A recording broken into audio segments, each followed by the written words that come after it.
Alright, so today's video is going to be about internet addiction and delaying gratification.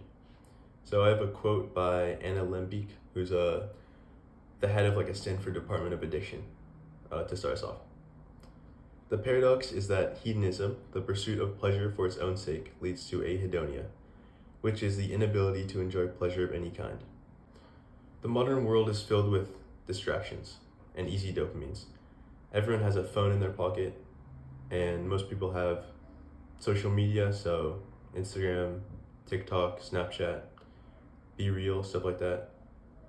Most people have some type of video game, Netflix, YouTube. So anytime you're bored, just bring out your phone and boom, you can have something to consume to cure your boredom. But I think, as a lot of us have experienced, constantly running from the boredom or pain of the present moment makes things worse, not better. So over 2 years ago, I would spend around 6 hours every day playing video games. In between the rounds of the video games, I would be scrolling on TikTok.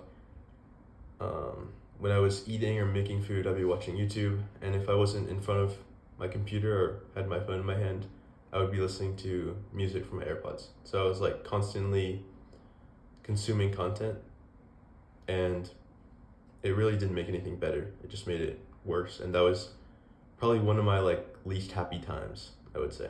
And you can ask yourself this question, which is when is the last time you felt bored? Because most of the time nowadays I remember when I was growing up, there was times when I would be sitting somewhere waiting for something, and I would feel genuinely bored. But nowadays, most people don't ever feel that. The issue with this is every time you increase dopamine, it decreases your baseline afterwards. So every time you spike dopamine, for example, if you were to do some type of drug, you would get the increase in dopamine, and you can imagine after someone does a drug, they would feel worse afterwards. So it's like a spike, and then the baseline goes down after the spike. And this is an issue because with repeated use, your baseline gets lower and lower. And once you start to medicate this decrease in baseline with more increases in dopamine or more spikes, that's when you get addicted to something, for one, and start to have the symptoms of addiction, which is just lack of pleasure in other activities. And I think that's something a lot of us can relate to with social media use or just constant consumption of content. So one way to counteract this is if you, decrease your dopamine in the present moment, or you go towards pain, so cold showers or working out, doing your work, studying or any deep work, focused work, that causes an immediate decrease, but then your baseline will actually go up afterwards. So your baseline can be thought of as your base happiness, or the happiness you get from just being, basically, just without anything. So your baseline will go up with you, or the baseline will go up when you experience pain, but it will go down when you experience pleasure now, basically. That's the premise of delayed gratification. And the good news is recognizing this is a huge step in the right direction towards getting past this addiction. And I can say that a vast majority of people I've talked to about this have something that comes to mind, it might be YouTube.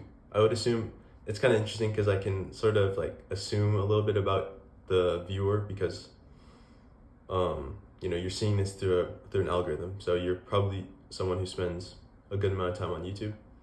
So I can assume that could be an issue for you if you spend too much time on that, so that might be something you wanted to cut down. When you're deciding if you should try to cut down this behavior that you're thinking of right now, you'll get some rationalizations. So your brain will start to think of reasons why it's actually better for you to continue this use and not stop it. It can be very convincing also. I know I've definitely experienced these thoughts. It's not super logical, but when you're experiencing it, it feels like the truth. So I don't know, it's kind of hard to put into words what I'm trying to say. But yeah, I've been on both sides, and I've gone through sort of the spectrum of like making incremental leaps towards where I am now, which is not really using social media. I don't use social media. I don't watch YouTube. I've watched maybe like an hour of YouTube in the past week. I don't watch Netflix. I don't listen to music. Yeah. And it's not to say like if my friend's listening to music in the car, I'm gonna like spaz out or something like that. It's more just that I've decided that as a habit, it's a net negative for me rather than a positive. So I'd like to share another quote about this, and this quote is from Dopamine Nation, which is Anna Lembke's book. If we wait long enough, our brains readapt to the absence of the drug, and we reestablish our baseline homeostasis, a level balance. Once our balance is level, we are again able to take pleasure in everyday simple rewards, going for a walk, watching the sunrise, enjoying a meal with friends. And I think this is very important because if you spent a lot of time on the internet and you have what you could say is like an internet addiction, you've probably experienced a decrease in the pleasure you get from normal things like going for a walk, like I just said, or petting your dog, things like that you might have, like sitting in the sun. I think reading is one that's like very like easy to tell also. Like if you stop spending as much time on the internet and you start reading again, you'll realize like reading is fun. It's kind of just relative, I guess. So in terms of stopping this, the period is generally about 4 weeks for you to like fully feel the benefits of stopping this. And I would urge you to just consider taking some time away from it so you can see a different perspective, and then you can make your educated choice of if you think this activity is beneficial for you or if you think it's a net negative once you've sort of taken a step back from your consumption. About 2 weeks into this process, you'll start to feel the benefits, and it's very interesting to see like your dopamine levels sort of, or your dopamine baseline rise, and you feel just happier in general.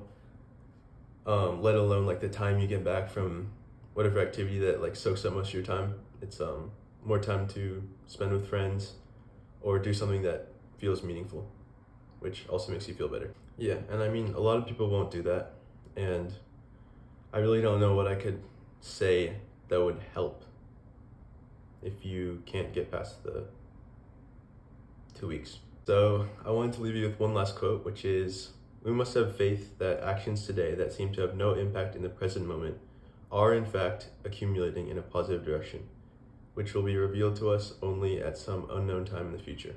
And if you want to learn more about this, Andrew Huberman has a podcast, and he has an episode about controlling dopamine for motivation. That one's very informational. And then the book that the quotes have came from, which is called Dopamine Nation, by Anna Lembke, that's very, very useful to read, I would say, if this is something you're interested in. And there's a few podcasts that Anna Lembke did with some people, like I think Joe Rogan, and one with Andrew Huberman, which I think is also useful. So yeah, if you have any questions, feel free to leave them in the comments. I could try to help you with anything you're dealing with. And yeah, if you enjoyed the video, I would appreciate it if you like it. But yeah, have a good one. Peace.